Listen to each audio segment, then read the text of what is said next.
تعالوا النهاردة أقول لكم في ذكرى تأسيس نادي الزمالك عن أفضل يومين في 2024.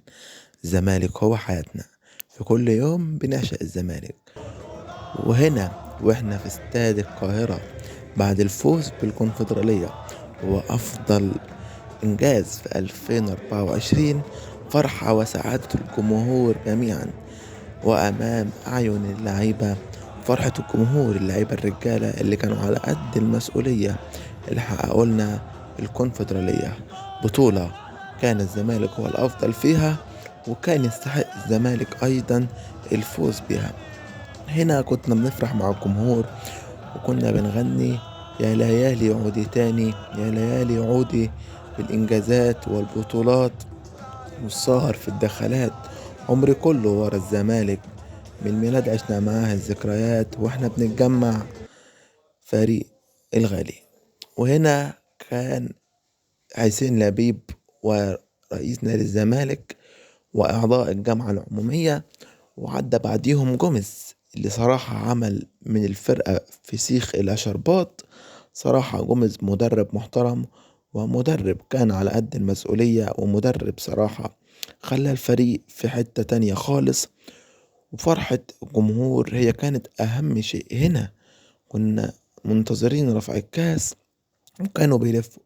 وهنا وراهم على طول رحت مباراة الزمالك بعد التتويج بالكونفدرالية، وراهم في كل استاد موجودين في مباراة فيوتشر في استاد المقاولين العرب.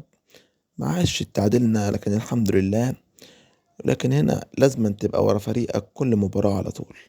الزمالك هو حياتنا. الزمالك بذكرى تأسيسه بنتمنى للزمالك الأفضل في 2025، وبنتمنى له الأحسن طبعا.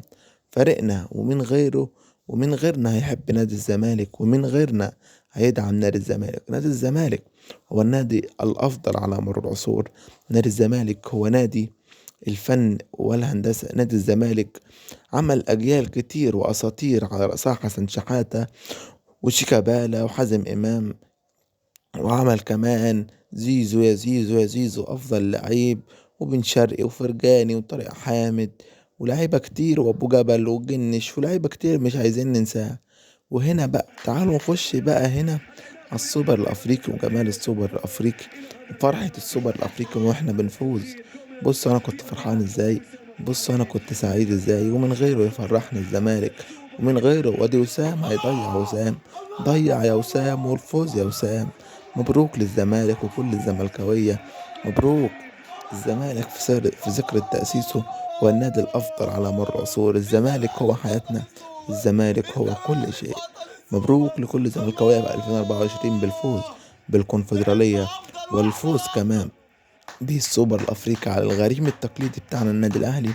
وإن شاء الله السنة دي تبقى كونفدرالية تاني من نصيبنا، وإن شاء الله إن شاء الله الدوري من نصيبنا بإذن الله، والسوبر الأفريقي إن شاء الله. الزمالك قد أي حاجة، والزمالك قد أي حد، وإن شاء الله نعمل صفقات كويسة في يناير والفريق يبقى في حتة كويسة. يا زمالك انت الحياة، يا زمالك انت الأساس. الزمالك هو أفضل فريق من وجهة نظري في الحياة. الزمالك هو كل شيء. الزمالك عشق من الطفولة، مش قصة كام بطولة.